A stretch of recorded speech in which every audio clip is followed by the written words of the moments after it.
Menda uyimda juda ham ko'p medallar bor, lekin bu mukofot u umuman boshqacha mukofot. Xizmat ko'rsatgan artist bu. Mana hozir gapiryapman, mani itlarim, mana shu joylarim hammasi jimillab ketyapti. Shok va holat. Men haqiqatan umuman kutmagan edim. Hozir ham ko'ryapsizlar, makiyaj yo'q, soch turmak, hech narsa tayyor emas, chunki men bilmagan edim. Bugun ertalab shu menejerim telefon qilib, "Srochno borishimiz kerak, rasmga olishimiz kerak" deb telefon qilishdi. Tez kiyindim. Samarqanddan yetib keldik mana. Samarqandda konsert berdik, da. Samarqand 2 kun oldin bo'ldi. 15 yillik mehnatim natijasi deb yozgan ekansiz. O'zi hissiyotlar qanaqa bo'ldi? Birinchi bo'lib kimga aytdingiz medal olganingizni?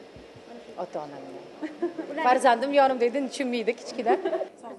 Rahmat. Muhtaram prezidentim, sizga kattakon minnatdorchilik bildirmoqchiman. O'zimning nomimdan, muxlislarimning nomidan, oila a'zolarimning nomidan. Bu men uchun eng katta mukofot, eng katta syurpriz va eng katta sovg'a bo'ldi. Alloh rozi bo'lsin sizdan. Biz sizni juda ham yaxshi ko'ramiz, qadrlaymiz, hurmat qilamiz. Bizning baxtimizga, yurtimizning baxtiga doim sog' salomat bo'ling. Rahmat katta. Davom bo'lsin.